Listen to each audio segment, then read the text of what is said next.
Game Methuselah. A couple bits of accounting before we go on. I wanted to do a shout out and thank you to my patrons who have supplied me with economy and tips and help on what kind of technology I'd like to get to improve the quality of my product. I appreciate it.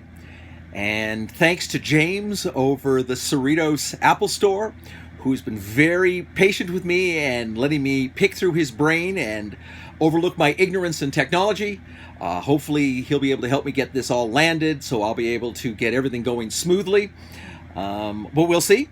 So thanks to everybody. The last thing is the Ruby Dragon, after this video, will be shipping out to the great Pacific Northwest to its new lair where it may cause mayhem in the future. This is going to be my third installment in the favorite monster Mambo. And it's going to be kind of iconic because this is going to be the Murphy Orc Trap. It's kind of what I'm known for. I mean, I have been running this since long before most of you watching this video were born.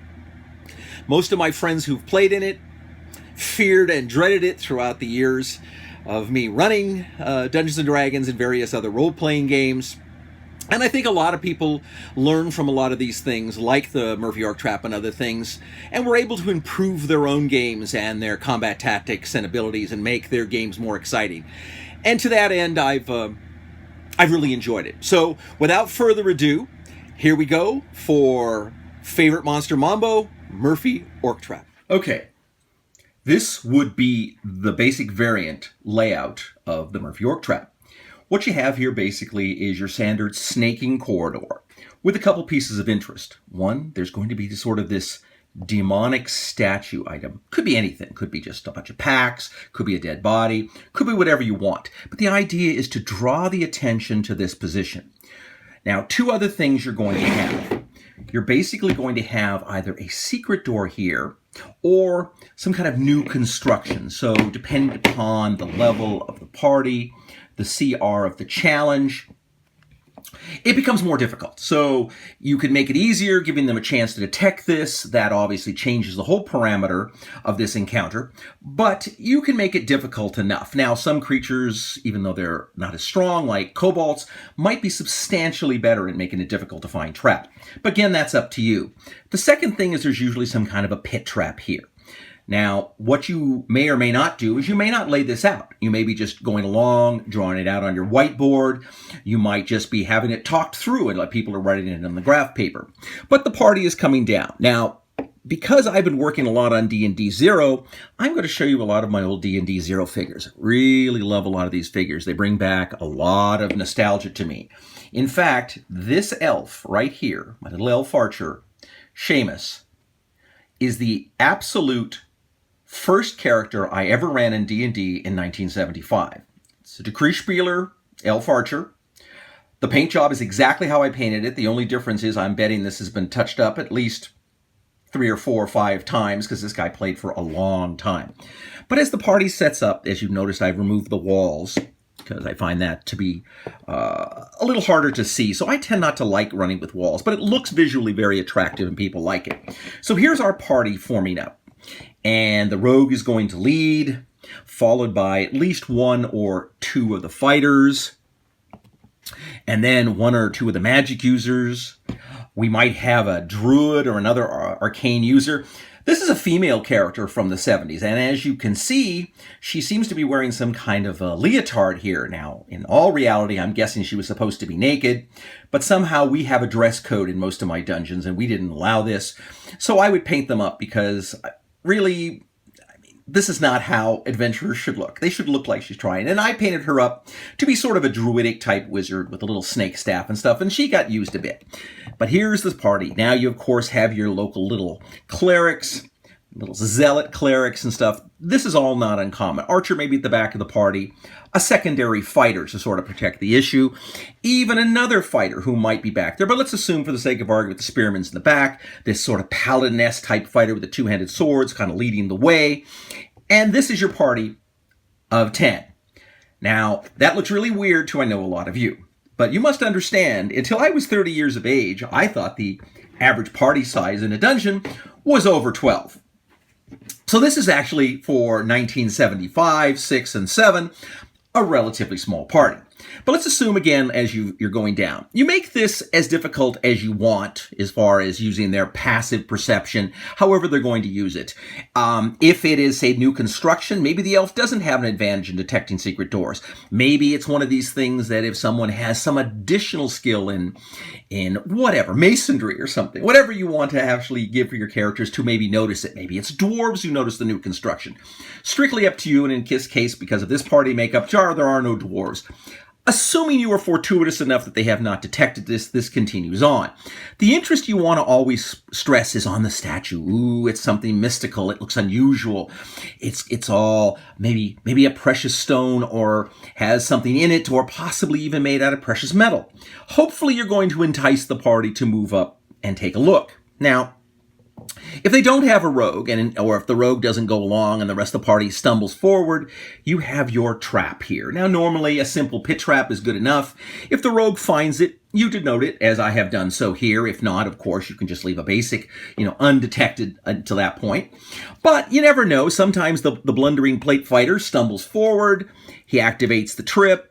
Deactivates the trap, and then either makes his saving throws or skill checks or however you want to do it, and not. If he falls in the pit, you figure it's a 20-foot pit. You're rolling for damage accordingly.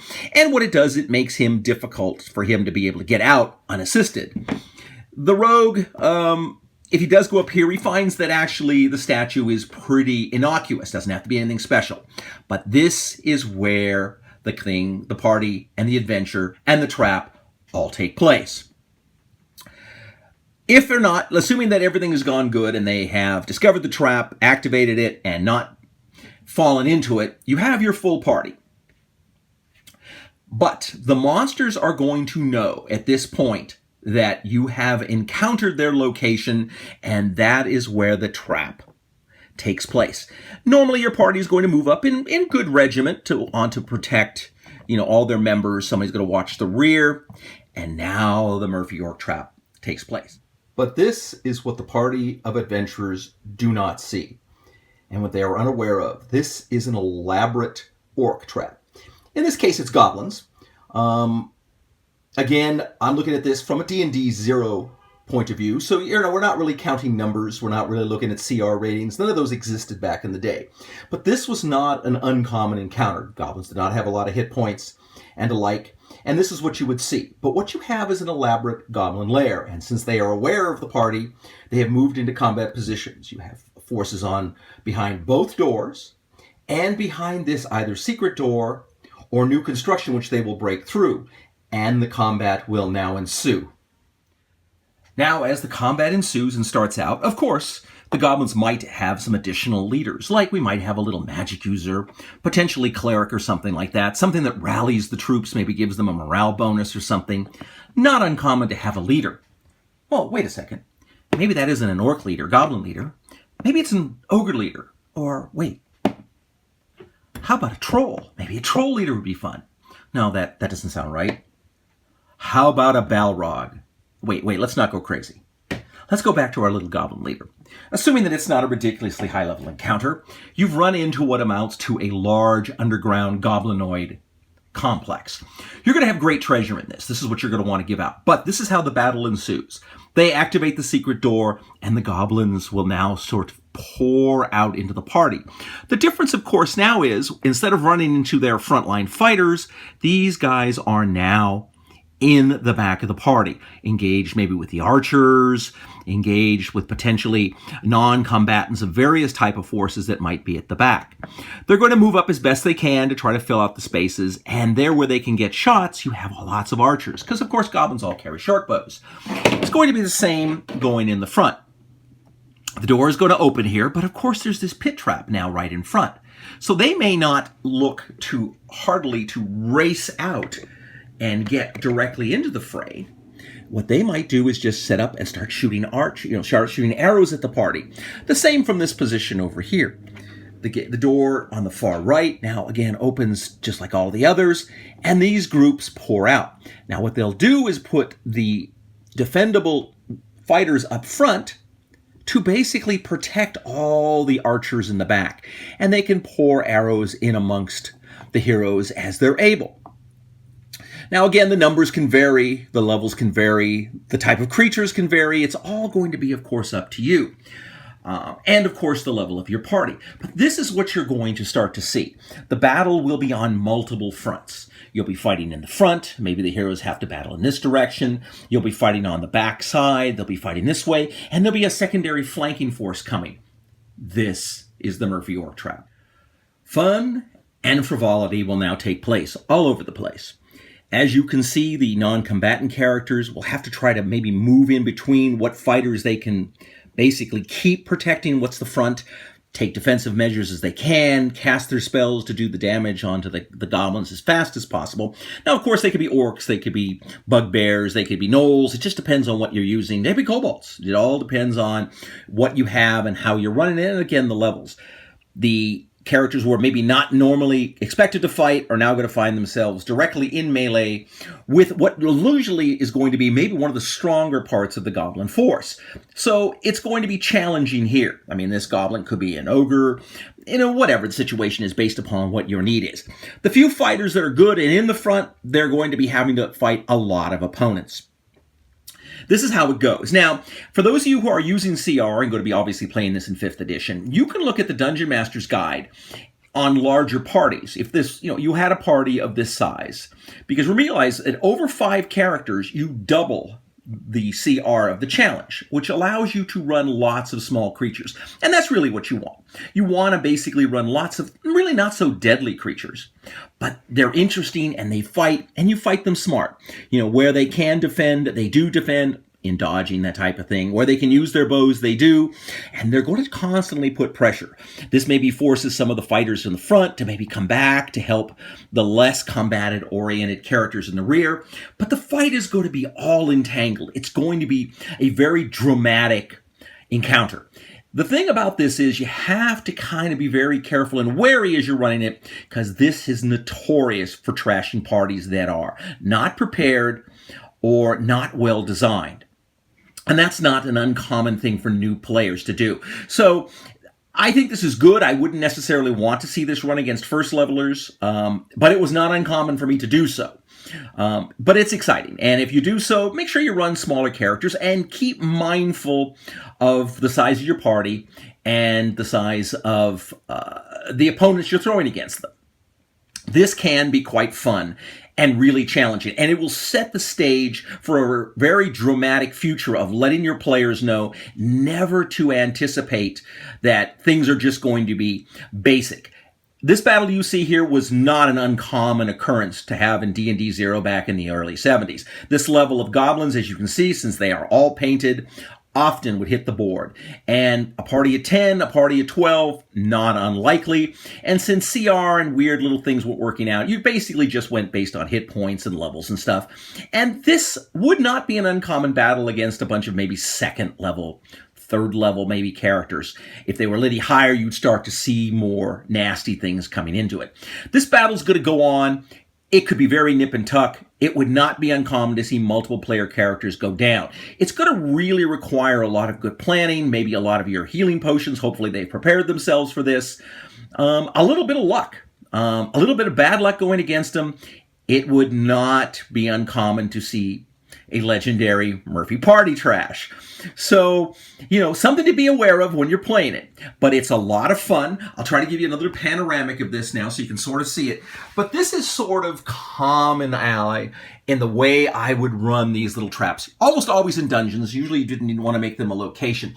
But this fight, as you're seeing, is really going to start to swirl around. There's going to be lots of pressure here against these two guys to hopefully hold the ground with the rogue. Maybe the wizard can get a sleep spell or something good off to knock out a bunch of these goblins. It's all going to be necessary, and it's going to require a lot of smarts. The clerics, the other arcanists, hopefully will be really prepared and set for this encounter, because it's going to be difficult.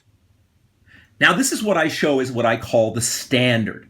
Other things you could do down the road for a more elaborate is have an elongated hall. You don't have to have any, greebly to sort of get their attention, but the hall could shift. So maybe there's a doorway here and a doorway there. And when they go through this long doorway, this closes. And then when they go to the other doorway, it opens up and then shifts. A whole portion of the hall could move, dividing the party up. That's a really nasty trick I've used many, many times, where the party will get split into 3 little sections. So instead of all these rooms being on the outside, and the monsters coming out to fight them and giving them a defensive, what you would have is, say, this 10-foot section slid this way, and this 10-foot section, didn't move. The other 2 didn't. So, 4 of these characters got moved over into this room with a bunch of other goblins. The door opens in the front. These guys come out of the side. So you've got part of the party in the back, part of the party in the front, and monsters come out on the sliding corridor. So you've got many monsters in the middle. That's even nastier, and that's usually even what I call a level above, because usually the other problem in that, it's usually undetectable. Sloping corridors, shifting walls, things like that are very difficult and usually very unexpected by players to look for. So it's another element you can add if you want to be really cruel. I've done rotating sloping rooms where you would open the door and then the whole thing would, maybe in a little room with 4 doors, and it would rotate every time you opened a door. So you could have characters going in all kinds of different directions. There's all kinds of horrible, nefarious things that I could do, and hopefully we'll show you in the future so you can do. But I wanted to see you this one. This is what I am more than likely known for from most of my friends who have played over the decades with me. There are friends now who won't even fall for this. They see the various particulars and they all sniff and say, I smell a Murphy Orc Trap. And often they're very right. Or when they see it, they're very cautious, looking for the secret door or some kind of trap or something that's going to be a telltale sign that there's more going on here than meets the eye. It's a lot of fun. If your character, sometimes I've had many times when they figured it out and broke through the secret door and then had a running battle between all the various rooms defeating the monsters, which is also really exciting and gives the players a really good feeling of satisfaction.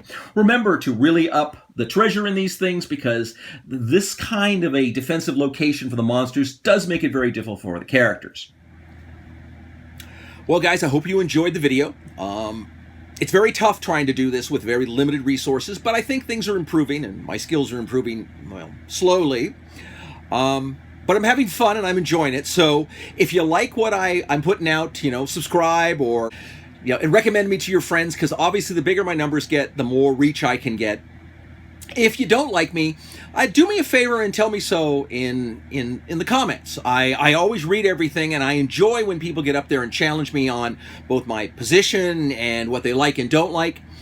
And lastly, if there's something else you want to see, I know I have a large knowledge of ancient history and gaming, so there's lots I can cover. So if there's something in particular you'd be interested in, let me know. I'm always interested. So until we have a chance to speak again, fight me devils fight, for I hate peace. Game on.